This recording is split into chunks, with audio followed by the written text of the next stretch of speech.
Welcome back, all my 40K fanatics out there. The weather in Northeast Ohio is finally broken, and it's time for me to start looking at going to another tournament.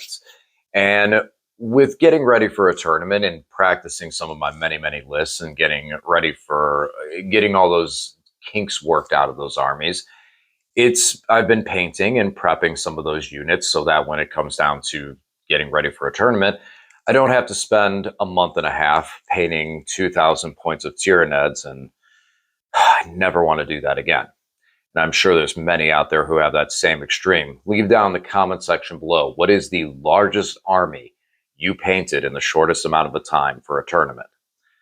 Needless to say, when it comes down to getting ready for a tournament, we talked about things that you should bring to the tournament as far as like supplies, tape measure. I recommended a book bag, the certain dice, and all those things. You also need to make sure your army is 3-color minimal, in which some of the specifications for that are available on Games Workshop's website as far as their painting rubric for what matches for battle ready for those 10 points that you get. And that's relatively simple, and it's something we can cover in another video. But in this video, I want to cover the last little piece that I know tons of times my friends have not been prepared for this one part when they're factoring in all the time for their army. They get to a point and they go, wait, you said I need a display board? And this comes up all the time, and no one ever talks about it. It feels like it's the whisper of competitive 40K and competitive tournaments, which is kind of surprising when you look at the fact that you're taking an army to play the game competitively to win. You sometimes lose track of this part of it. And this can be a huge part. This display board can be the determination on whether you take your faction or not. Guys, if you haven't subscribed to the channel, please do. Turn on the bell for notification, get notified on more videos such as this one. As I prepare to go to a GT here, hopefully very soon, I'm going to be posting some of the videos on stuff that I do in preparation for it, which can help you guys get ready for your own tournaments and not get caught off guard by some of these little things that experienced players have seen and dealt with for many years, and help you guys so that you have the most fun. This is a game after all, and the most important thing about it is you should be enjoying the time that you spend on all these models, and then the time that you may take off of work to go play this game for 2 days straight. Needless to say, we're going to move over into display boards. There's a lot to cover here and what they are and what you need to look at and what you need to do from high level to lower level, because displays can be a lot of fun. And it can really bring something very unique to your army that other armies don't normally see. The one I've put out in front of me today is the display board for my Grey Knights, which is a massive book. But there is a lot that I've taken into consideration when constructing the display board that I want to talk about. And then I'll showcase some of my other display boards and let you know what I have for those, as well as some trap falls to kind of avoid with these. Now, why do you need a display? Let's talk about that first.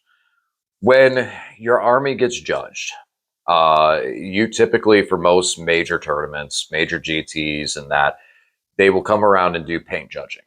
They will look at your army and they have a rubric. Some of the tournaments will put their rubric in the mission pack, and you can usually see that in there. I recommend looking for that, because in that rubric, you'll be able to see how many points are dedicated to certain things, such as your bases. When you do the bases, you may see one part of the rubric. Let's assume that the base rubric is broken down into 4 possible columns of points you can score.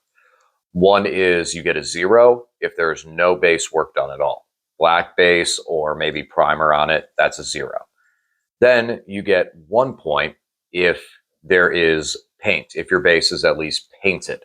Now, what they look at for that, and there's a difference between a diorama base and a standard base. If you have a standard Games Workshop base that's under your model and you painted it back to black and then maybe painted some green on top of it to make it look like grass, that would be the 1 point because you painted a base. Now, if there is usually columns later on that then the next one would say like 2 points if if multiple multiple surface textures added to the base. This is flocking. Flock is typically grass or grass substitute. You can get at your local game store. And we can, in later videos, I'll talk about different concepts and how to apply those things quickly, as well as you can put rocks or other things to it. And you usually get, a 2-point there. Now you get 3 points potentially in this rubric, this fictional rubric we're talking about, if you have multiple layers of different terrain. Let's say that you put rocks on it, and then maybe you have little grass tufts on there, and it looks like you spent a little more time with it. And then the fourth one for the 4th point would be the dioramas, the ones that where you have taken their model potentially off the base. You've put them on new dioramas. These are the bases that you may buy that are like models in their own right, and you've painted them up and they look really detailed, and that's the model you're going with, and that's what you're going with on there. Now, some judges might count that as a 3, and the 4th point for the diorama base might be if you actually add some grass tufts and add a little bit to it to give it that pseudo-realism. So keep that in mind, and that's going to be based on the judge. But for those first 3 points, you can pretty easily mitigate how many you're going to get out there. Now, let's say you don't have a lot of time to do that, so you just put a little bit of base work on there, and you got your 2 points. That's fine. You got your 3-color minimal, and you did a little bit of shading, and you got a little bit of extra highlights on there, so you're looking at 2-3 points there. You're good, and you go down that rubric, and then you get to this one that says display board. And right there, smacking right in the face, says, do you have a display? No display board present. 0.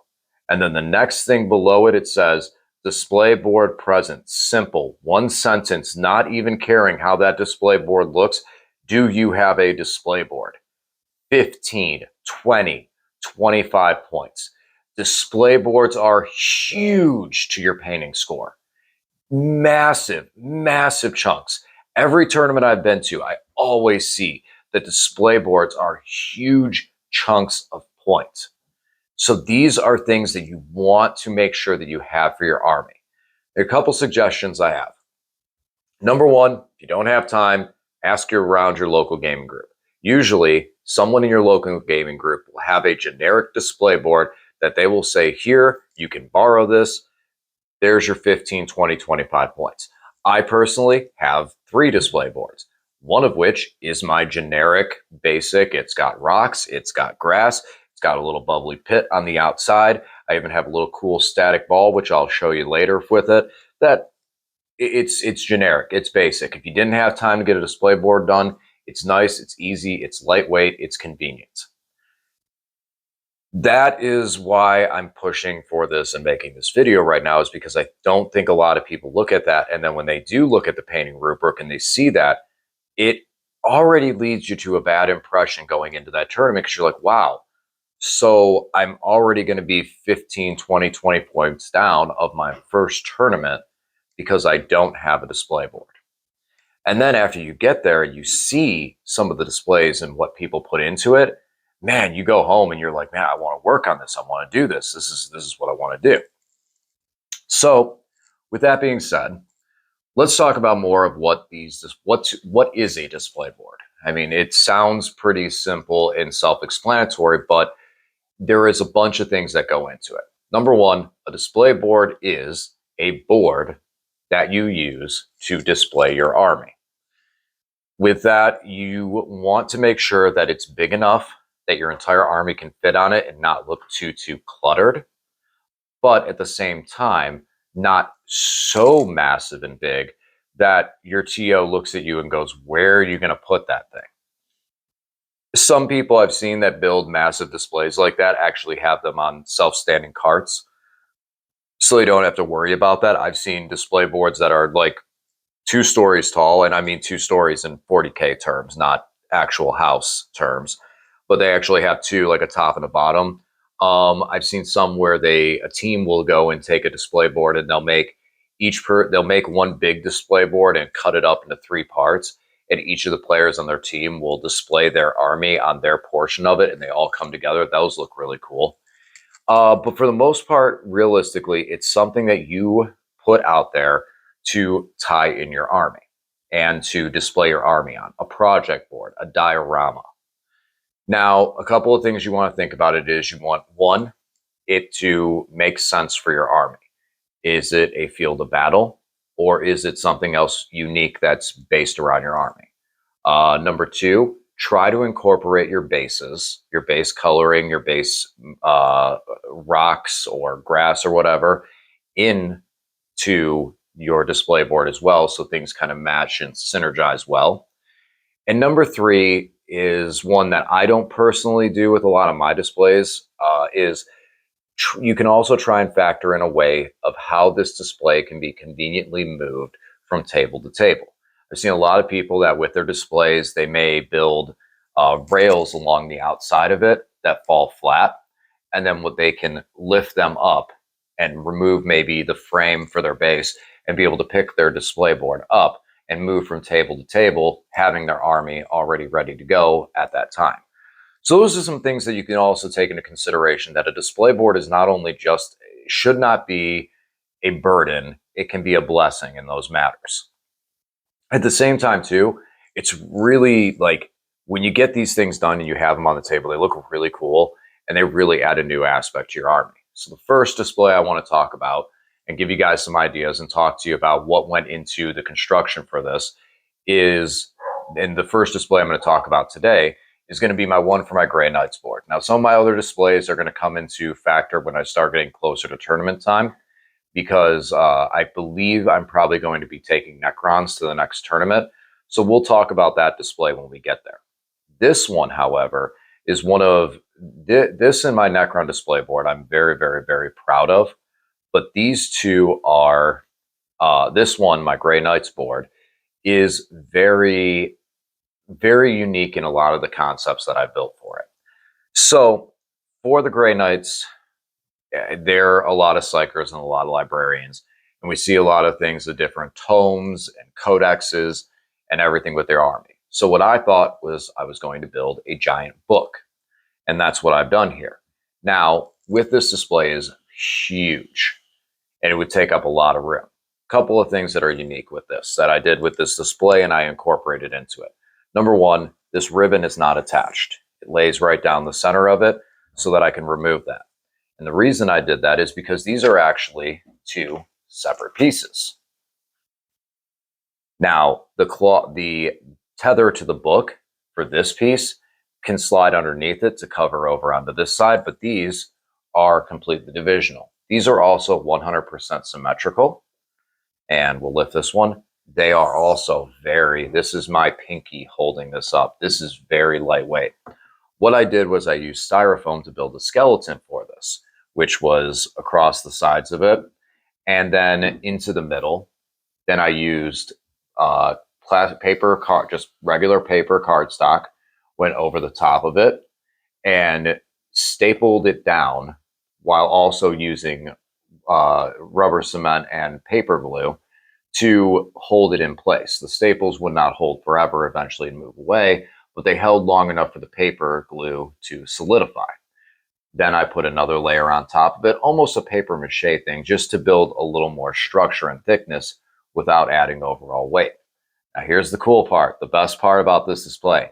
Because these are built symmetrically, and I built these together, transporting this piece, which as you can see, again, very lightweight, flips over like so, and sits on here very neatly and very nicely and go to display to go to the tournament.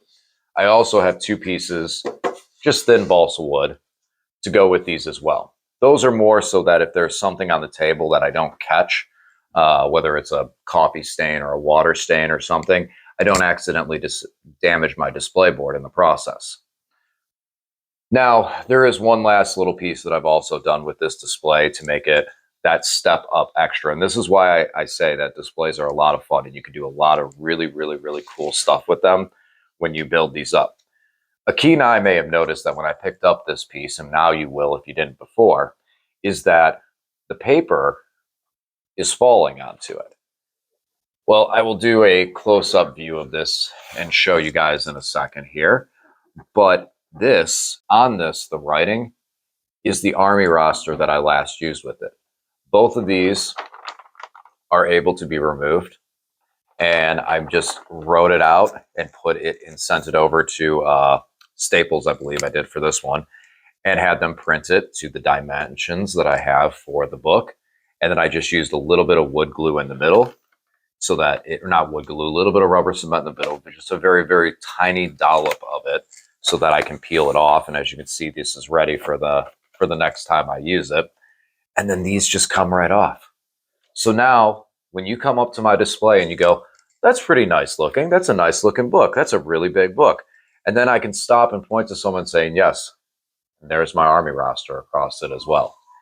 This is why I say display boards are a lot of fun, because you get to do all these sorts of unique things. The only last thing that I want to do with this display is eventually get a 3D print of a seal, like a imperial seal or something, to put down at the base of the cloth for this. So this is my Grey Knight display board. Easy to transport, displays my army well, scores me additional points because of the uniqueness and creativity to this, and it was a long time coming. It has just a little bit of like rubber cement and different epoxy mixtures along the outside that are brushed to make it look like it's books and book tether and book pages.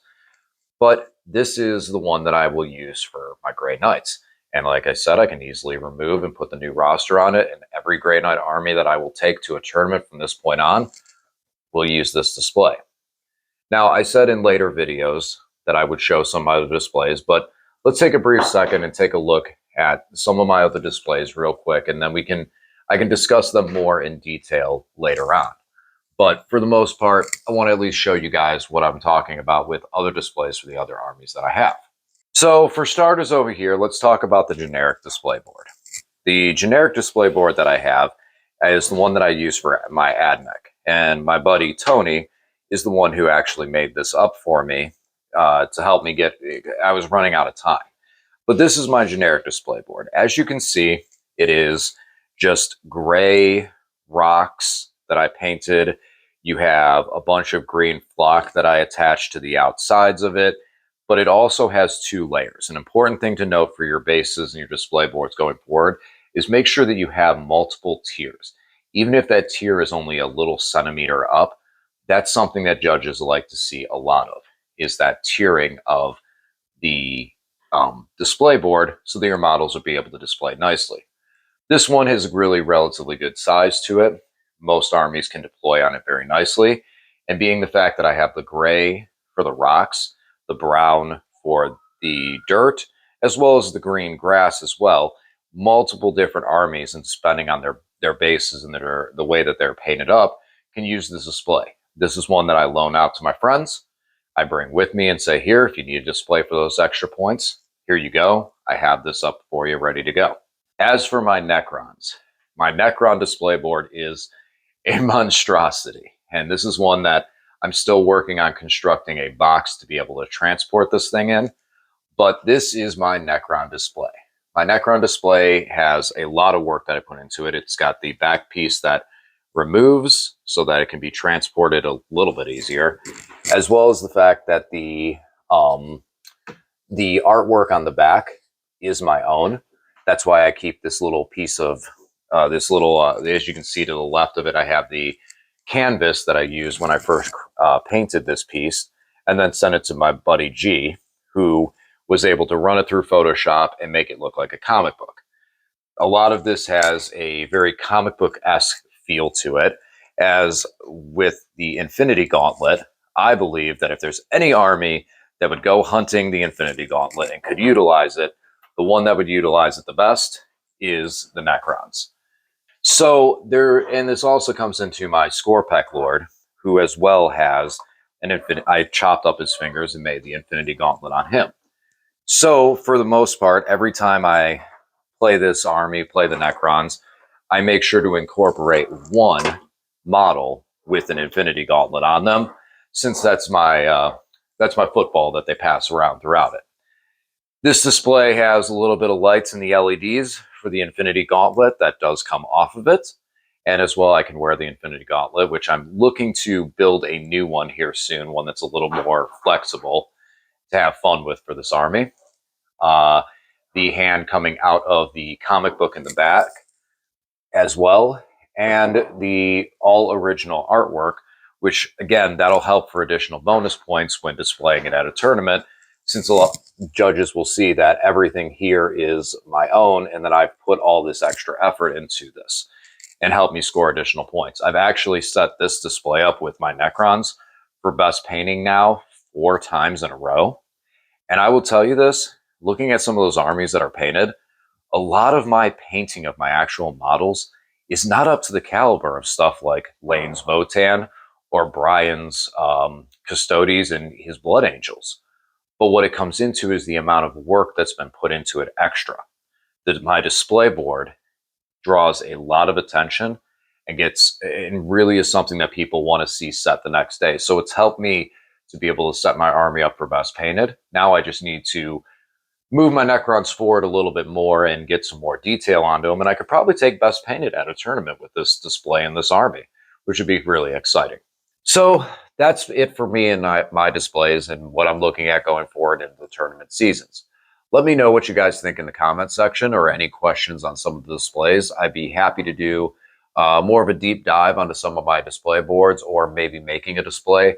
I'm starting to work on Ultramarines, Space Marines, as well as Orcs. So over the course of those times when I start to build the displays for those armies, I'm going to make some small short videos and show what I'm working on and try and build up to all of that to maybe give you guys some ideas. Maybe there's some things that it's like, okay, I have this great idea, and I've heard some great ideas for display boards, and I stop and talk to them and go, okay, but can you build that?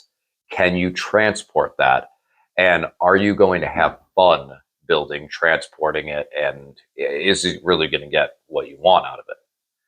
Let me know in the comments section down below what you think. I hope that you like some of my display boards and like the content. Again, please subscribe to the channel. We're making it strive. I'm trying to hopefully hit 600 by the end of this week. We're only 400 away from that 1,000 subscriber mark. And talk to you guys again soon. Thank you.